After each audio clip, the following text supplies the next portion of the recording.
মোমবাতি আগে নিজে পুড়ে তারপর অন্যকে আলো দেয়, ঠিক তেমনি আমরাও নিজে জ্বলে পুড়ে শেষ হয়ে অন্যকে ভালো রাখি।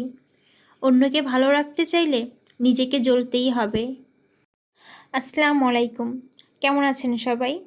আশা করি কাছে দূরে যে যেখান থেকে আমার ভিডিওটি দেখছেন এবং শুনছেন সবাই ভালো আছেন।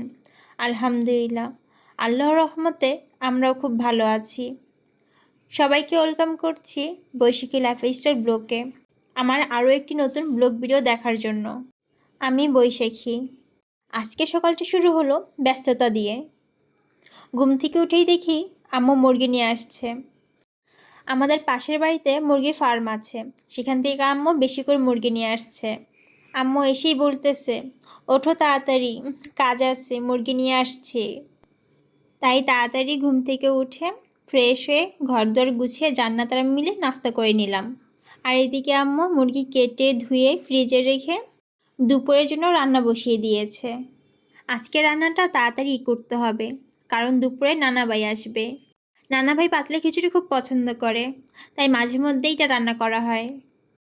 এই তো আমাদের আজকে দুপুরে খাবার রেডি, পাতলা খিচুড়ি সাথে মুরগির ঝোল। দুপুরের খাবার শেষ করে এখন একটা কেক বানাতে আসলাম। ছোটো ভাইয়ের জন্মদিন, তাইকে সারপ্রাইজ দেওয়ার জন্য কেক বানাচ্ছি। বেশি বড় করে বানাবো না, 1 পাউন্ডের একটা কেক বানাবো। তাই 2টা ডিম ভেঙে কুসুমটা আলাদা করে সাদা অংশটা ফোম করে নিচ্ছি। আর 1/3 কাপ চিনি 2বারে মিক্স করে নিচ্ছি এই ফোমটার সাথে। চিনিটা ভালো করে গলে গেলে কুসুম 2টা দিয়ে দিব। এখন অল্প একটু বিট করে নিচ্ছি। আমার বিট করা হয়ে গেছে, এখন শুকনো উপকরণগুলো মিশিয়ে নিচ্ছি। আম্মুকে ময়দা আনতে বলেছিলাম, আম্মুর মনে নেই, তাই আটা দিয়ে কেকটা বানাচ্ছি। তাই 1/2 কাপ আটা, 1 চা চামচ বেকিং পাউডার, 1/2 চা চামচ ভ্যানিলা এসেন্স দিয়ে দিচ্ছি। এখন সবগুলো ভালো করে মিক্স করে নিচ্ছি। ভিডিওর এই পর্যায়ে সবাইকে অনুরোধ করছি, আমার ভিডিওটি লাইক করে কন্টিনিউ করবেন। আশা করছি পুরো ভিডিওটা দেখবেন। আপনি যদি আমার চ্যানেলে নতুন হয়ে থাকেন আর বৈশাখী লাইফস্টাইল ব্লগের ভিডিওগুলো ভালো লেগে থাকে, তাহলে আপনি আমার চ্যানেলটি সাবস্ক্রাইব করে পাশে থাকা বেল আইকনটি বাজিয়ে দিবেন। এতে করে আমার কোন নতুন ভিডিও ছাড়া মাত্র আপনার কাছে নোটিফিকেশন চলে যাবে। আর আপনি আপনার সময় সুযোগ মতো ভিডিওটি দেখতে পারবেন। আপনার একটি লাইক আমার ভিডিওটা আরও 10 জনকে দেখার সুযোগ করে দেবে। ইতিমধ্যে যারা এই কাজগুলো করেছেন তাদেরকে অসংখ্য ধন্যবাদ। কেকটা চুলায় বসিয়ে দিয়ে বিস্কুটগুলো গুছিয়ে নিচ্ছি। সকালে আম্মু বিস্কুটগুলো এনেছিল, সময় পাইনি গুছিয়ে নেওয়ার, তাই এখন গুছিয়ে নিচ্ছি। মোটা দানা চানাচুরগুলো খুব ভালো, তাই এগুলো নিয়ে আসলো। আগের বিস্কুটগুলো শেষ হয়নি, তাও আবার বিস্কুট নিয়ে আসলো, যাতে ছুটির দিনে টিভি দেখতে দেখতে খেতে পারি। আর ঘরে তৈরি নাস্তা তো প্রতিদিন বানানো হয়, যখন যেটা ভালো লাগে, যেটা খেতে ইচ্ছে করে সেটাই বানিয়ে খাই। বাইরের খাবার খুব কম খাই। আর এখন তো শীতের দিন, পিঠাপুলিই বেশি খাওয়া হবে। আপনার সাথে কথা বলতে বলতে সব কিছু গুছিয়ে নিচ্ছি। আম্মু যখন বিস্কুট আনে একরকম আনে না, ভিন্ন ভিন্ন আনে, যাতে স্বাদে একঘেয়েমি না আসে। আম্মু যখন এক এক সময় এক এক রকম খাবার আনে, তখন আব্বুর কথা খুব বেশি মনে পড়ে। আমার আব্বু এমন একজন মানুষ ছিল, সে এক তরকারি সপ্তাহে 2 দিন খেতে পছন্দ করতো না। সে চাইতো 7 দিনে 7 রকম তরকারি খেতে। এইগুলি আমার আব্বুর স্মৃতি, আমার সারা জীবনের সঙ্গী। এই তো আমার কেকটা হয়ে গেছে, এখন কেকটা ডেকোরেশন করে নিব। আম্মু বলল হার্ট শেপের মোল্ডে কেকটা বানাতে।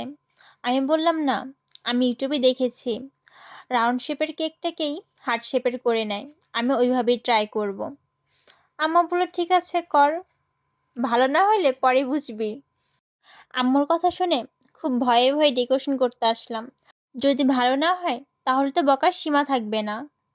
আমি কেকটা 2 লেয়ারে করেছি, প্রতিটা লেয়ারে সুগার সিরাপ দিয়ে ক্রিম দিয়ে নিলাম। আজকে এই ক্রিমটা দিয়ে কাজ করতে অনেক সমস্যা হয়েছে, কারণ এটা অনেক শক্ত হয়ে যাচ্ছিল। অন্যদিন ক্রিমের কাজ করার সময় ক্রিমটা নরম হয়ে যায়, আর এবার শক্ত হয়ে যাচ্ছিল। মনে হয় শীতের জন্য এরকম হচ্ছিল। এই তো কঠিন কাজটুকু করে নিচ্ছি ইউটিউব দেখে পাকনামি। যদি ইউটিউব দেখে আমি কেক বানানো শিখেছি। আলহামদুলিল্লাহ, এখন মোটামুটি ভালোই কেক বানাতে পারি। নিজেদের কাজ চলে, যেমনই হোক, ভেজাল মুক্ত তো। আর নিজের হাতে বানানো জিনিসে অন্যরকম একটা আনন্দ থাকে। যেটা কেনা কোনো কিছুতে পাওয়া যায় না। আমার বানানো কেক সবাই খুব পছন্দ করে। আমার আম্মু, খালামণিরা, এমনকি আমার শাশুড়ি আম্মুও খুব পছন্দ করে। এমনকি আমি আগে যখন বানাতে পারতাম না, তখন আমার শাশুড়ি আম্মু আমাকে বলতো কেক বানিয়ে দেওয়ার জন্য, বাহির থেকে আনতো না। আর বলতো, "তুই যেমন পারোস তেমনই হবে।" এতক্ষণ যারা ধৈর্য সহকারে আমার ভিডিওটি দেখেছেন, তাদেরকে অসংখ্য ধন্যবাদ। আর ভিডিওতে কোনো ভুল ত্রুটি হলে ক্ষমার দৃষ্টিতে দেখবেন। আজকের ব্লগ আমি এখানেই শেষ করছি। দোয়া করি সবাই ভালো থাকেন এবং আমার জন্য দোয়া করবেন। আমি যেন আপনাদেরকে নতুন নতুন ভিডিও উপহার দিতে পারি। আল্লাহ হাফেজ। আসসালামু আলাইকুম।